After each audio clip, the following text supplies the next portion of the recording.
The ANC has resolved to go ahead with proposed retirement reforms despite strong opposition by COSATU. The committees adopted the proposals informally on Tuesday, and the proposal envisages to enforce the annuitization of 2/3 of Provident Fund savings on retirement as from March next year.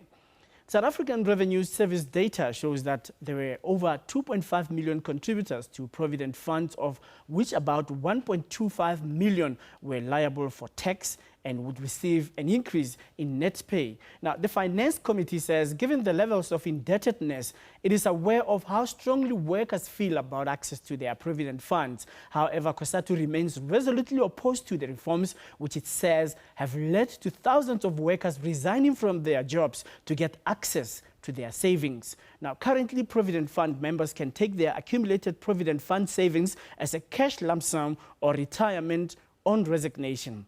And meanwhile, what often happens, though, is that members of retirement funds give some of their retirement savings away when they get divorced.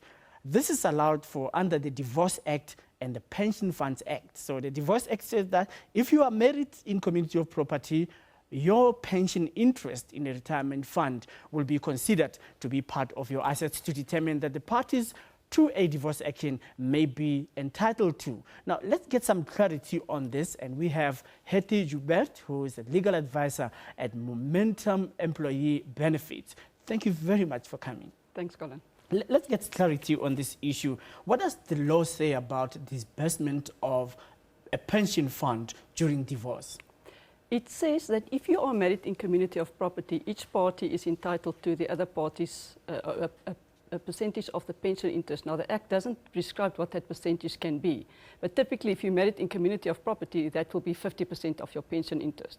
And pension interest is loosely defined as what you would have gotten if you got divorced on the date, if you resigned on the date of divorce. So if you were to get divorced today and your total benefit in your fund is R1 million, that would be 500,000 if the non-member spouse is entitled to 50%. Mm-hmm. Now, the validation of marriage is not questionable if it has been fortified. Now, does it mean that if anybody gets married to you as soon as yesterday and you have R1 million, does it mean that when that person says, I said I loved you, but I lied, and they get half of your pension, say from R1 million, now they are 500,000 rand richer? Unfortunately, that is the case because the Act doesn't say it only applies to the benefit that was built up since you got married until the date of divorce. So it's whatever the member had in his fund on that day. So now how does a divorce settlement and a maintenance issue affect the fund? Because if we share R1 million and I have 500,000 rand and you have, if there are children involved, there is still another ripple effect because the children will have to be maintained in terms of clothes, food, school fees, and so forth. Normally, if there is a maintenance order, you would expect the party against whom it is to pay the maintenance out of other funds, not his pension benefit. The pension benefit only comes into play if that person doesn't pay. So you have to be in arrears with your maintenance before the non-member spouse can go to the fund to claim that portion. Mm-hmm. Does this then not defeat the purpose of investing, because retirement is supposed to be saved for in a fund that would grow the money? Then what does this really have an effect, and how does it have an effect on the purpose of investing? It is actually disastrous.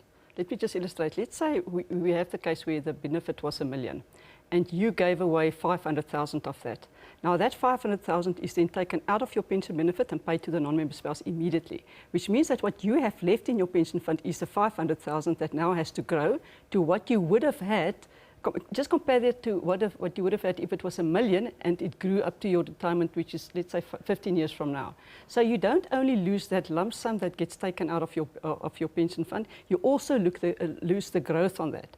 So the future interest is taken as well?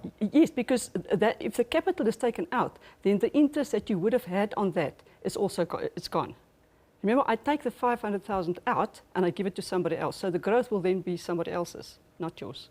What is then your financial advice to somebody who's getting divorced and doesn't want to be affected on the downside of the risk of getting divorced? Find another asset to divide. There might be something else. Let's say you've got a house that you can sell.